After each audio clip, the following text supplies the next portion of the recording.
শিক্ষার্থীরা তোমাদেরকে আজকে ক্লাসে স্বাগতম। আমাদের আজকের ক্লাসটি হচ্ছে জিওমেট্রি নিয়ে। আজকের ক্লাসটি হচ্ছে এসএসএস ট্রিপল এস থিওরেম। এটা দ্বারা বোঝায় দুটি ত্রিভুজের একটি তিন বাহু অপরটি তিন বাহু সমান হলে ত্রিভুজ দুটি সর্বসম হবে। এটাকে বলা হয় এসএসএস থিওরেম। চলো আমরা আজকে এই উপপাদ্যটি প্রমাণ করব। আমাদের স্ক্রিনে কোশ্চেনটা দেওয়া আছে যে দুটি ত্রিভুজের একটি তিন বাহু অপরটি তিন বাহু সমান হলে ত্রিভুজ দুটি সর্বসম হবে। আমাদের স্ক্রিনে দুটো ত্রিভুজ দেওয়া আছে, আমরা নামকরণ করব। আমরা একটা ত্রিভুজের নামকরণ করলাম এ বি সি এবং অপর ত্রিভুজের নামকরণ করলাম ডি ই এফ। যেখানে আমরা ধরে নিলাম আমাদের এ বাহুটা এবি বাহুটা ডি বাহুর সমান, বিসি বাহুটা ইএফ বাহুর সমান এবং এসি বাহুটা ডিএফ বাহুর সমান।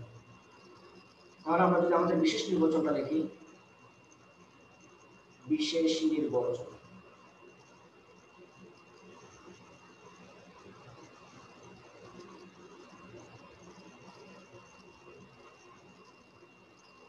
মনে করি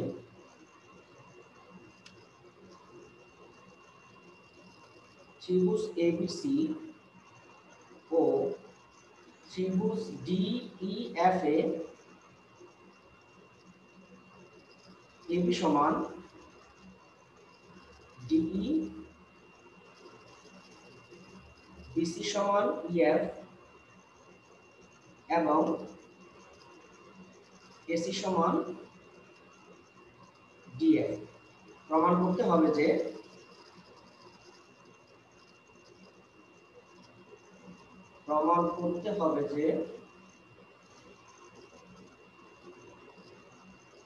ত্রিভুজ এবিসি সর্বসম ত্রিভুজ ডিইএফ। শিক্ষার্থীরা, আমরা প্রমাণে যাওয়ার আগে তোমাদের জন্য আমার একটা ইনফরমেশন থাকবে, সেটি হচ্ছে উপপাদ্য অর্থাৎ সাইড অ্যাঙ্গেল সাইড। যদি একটা ত্রিভুজের দুই বাহু ও অনুরূপ কোণ এবং অপর ত্রিভুজের দুই বাহু ও অনুরূপ কোণ, এই উপপাদ্যটিকে বলা হয় সাইড অ্যাঙ্গেল সাইড থিওরেম। এই উপপাদ্যটি তোমরা ভালো করে পড়ে নেবে, কারণ ট্রিপল এস বা সাইড সাইড সাইড এই থিওরিটি প্রমাণ করার জন্য আমাদের ওই উপপাদ্যটি লাগবে। এরপর আরো একটা উপপাদ্য লাগবে আমাদের, সেটি হচ্ছে একটি ত্রিভুজের আরেকটি উপপাদ্য যেটি লাগবে সেটি হচ্ছে একটি ত্রিভুজের সমান দুই বাহুর বিপরীত কোণ দুটি সমান। তাহলে এই দুটি উপপাদ্য তোমাদের আগে থেকে পড়ে রাখতে হবে যদি এই উপপাদ্যটি প্রমাণ করতে যাও। তাহলে তোমরা আগে উপপাদ্য বাহু উপপাদ্য এবং ত্রিভুজের দুটি বাহু সমান হলে তাদের বিপরীত কোণ দুটি পরস্পর সমান, এই উপপাদ্য দুটি ভালো করে পড়ে রাখবে। ওই দুটি উপপাদ্যের উপর বেস করে আমরা আমাদের স্ক্রিনে যে উপপাদ্যটি আছে সেটি প্রমাণ করব। এখন চলো প্রমাণ করব।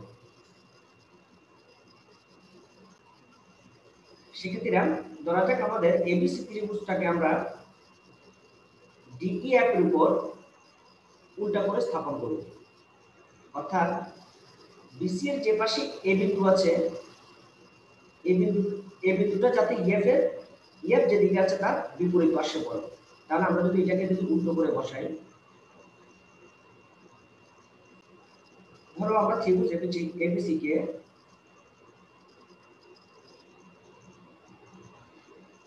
উল্টো করে দিলাম এবং সেটি ডিইএফ এর উপর স্থাপন করব।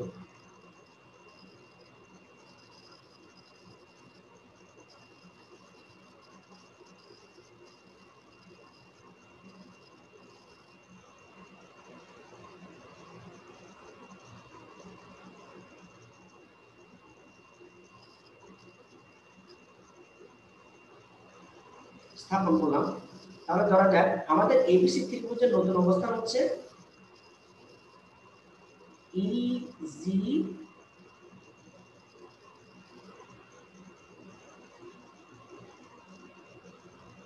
Easy F. তাহলে আমরা যদি ধরা যাক ত্রিভুজ এবিসি এর নতুন অবস্থান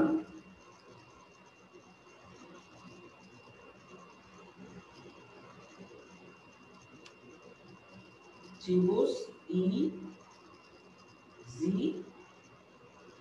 এফ। এখন আমরা ত্রিভুজ এবিসি এবং ত্রিভুজ ইজিএফ এর মধ্যে তুলনা করব, যেখানে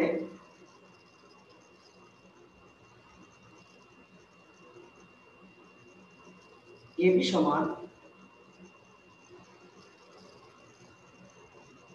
ইজি, এটি হচ্ছে আমাদের অঙ্কন অনুসারে,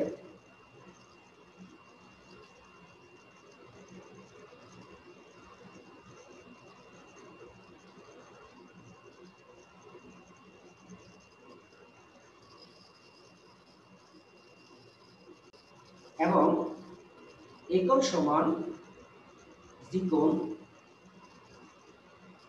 এবং বিসি সমান ইএফ।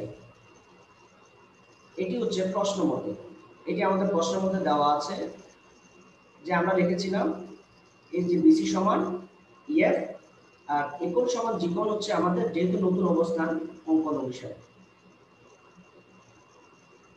অঙ্কন বা অবস্থান অনুসারে।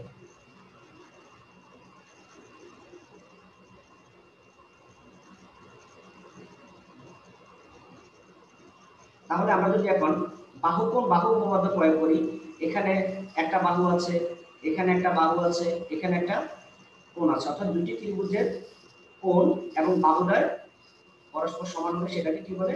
বাহু কোণ বাহু উপপাদ্য বলে। তাহলে বাহু কোণ বাহু উপপাদ্য অনুসারে ত্রিভুজ এবিসি সর্বসম ত্রিভুজ ইজি এফ, এটি আমরা কিভাবে পেয়েছি? বাহু কোণ বাহু উপপাদ্য হতে, বাহু কোণ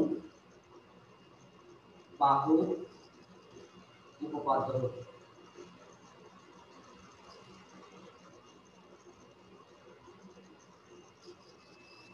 এখন আমরা ডি কমা ই যোগ করব।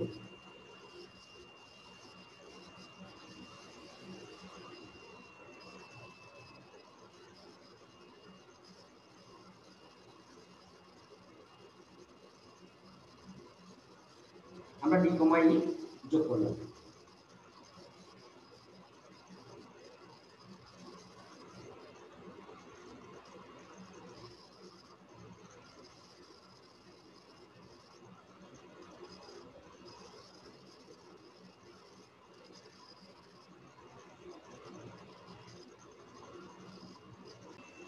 ডি কমা ই যোগ করলাম।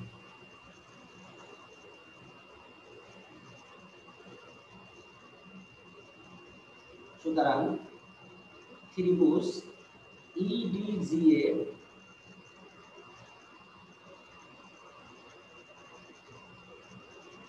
এবি সমান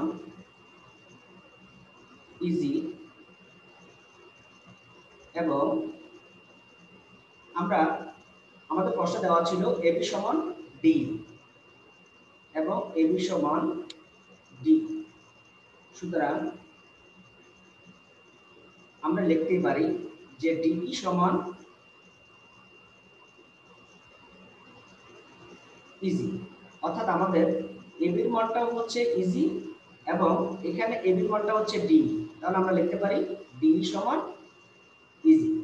এরপর এই দুটি বাহু যদি সমান হয়ে যায়, অর্থাৎ এই বাহুটা আর এই বাহুটা যদি সমান হয়, আমরা জানি সমান সমান বাহুর বিপরীত কোণ দুটিও পরস্পর সমান। সুতরাং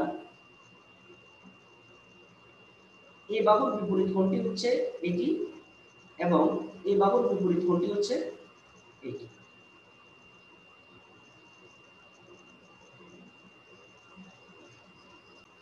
সুতরাং আমরা লিখতে পারি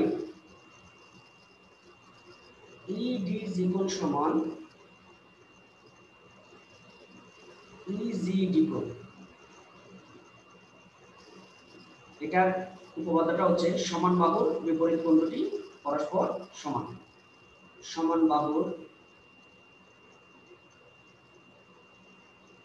বিপরীত কোণ দুটি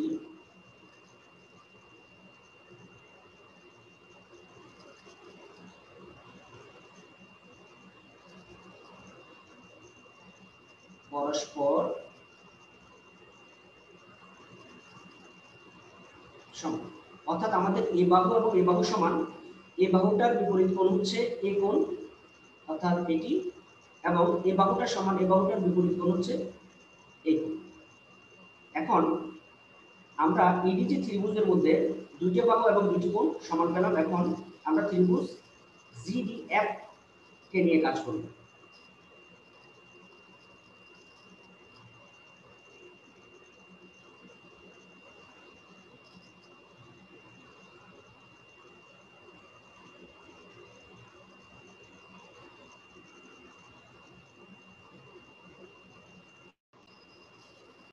ত্রিভুজ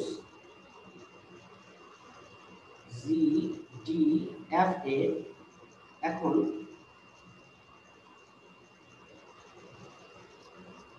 আমরা জানতাম এসি সমান হচ্ছে জিএফ, যেহেতু ত্রিভুজ দুটি সর্বসম, এসি সমান জিএফ, এবং আমাদের প্রশ্নে দেওয়া ছিল এসি সমান ডিএফ, এসি সমান ডিএফ।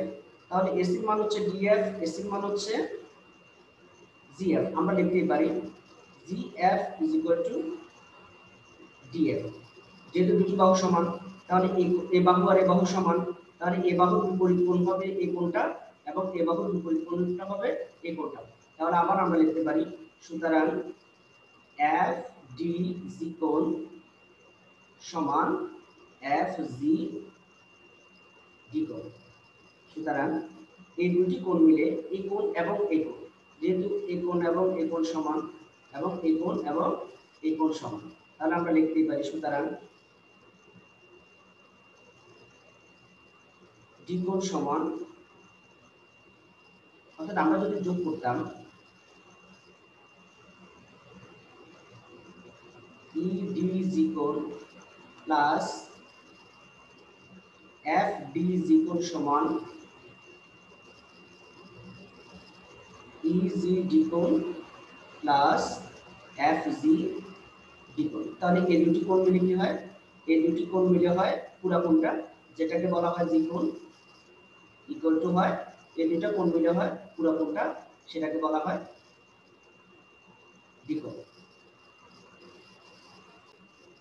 এখন আমরা ত্রিভুজ ইডিএফ এবং ইজিএফ এর একের মধ্যে তুলনা করব। তাহলে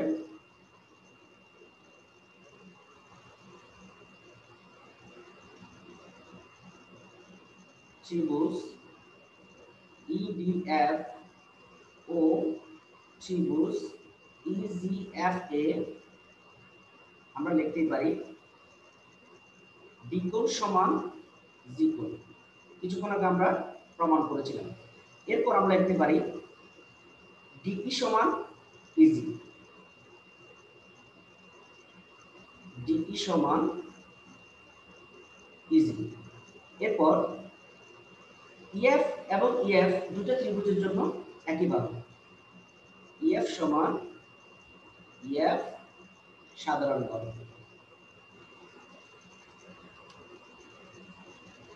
তাহলে বাহু কোণ বাহু উপপাদ্যকে আমরা লিখতে পারি ত্রিভুজ ইডিএফ সর্বসম ত্রিভুজ ইজিএফ বাহু কোণ বাহু উপপাদ্য।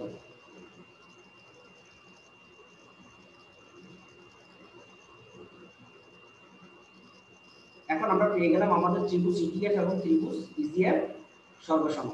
যেহেতু আমাদের ত্রিভুজ এবিসি এর নতুন অবস্থান ছিল এ জি ইজিএফ,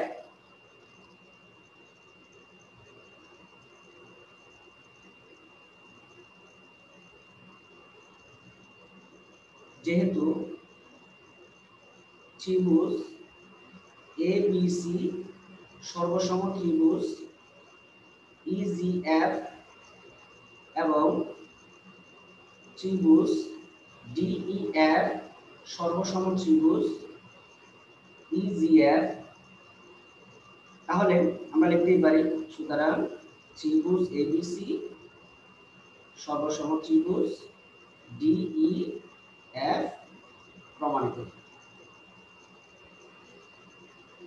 শিক্ষার্থীরা, উপপাদ্যটি একটু বড়, তারপরে তোমরা প্রশ্ন দেখে প্রথমে দুটি উপপাদ্য তোমরা জেনে নিতে হবে।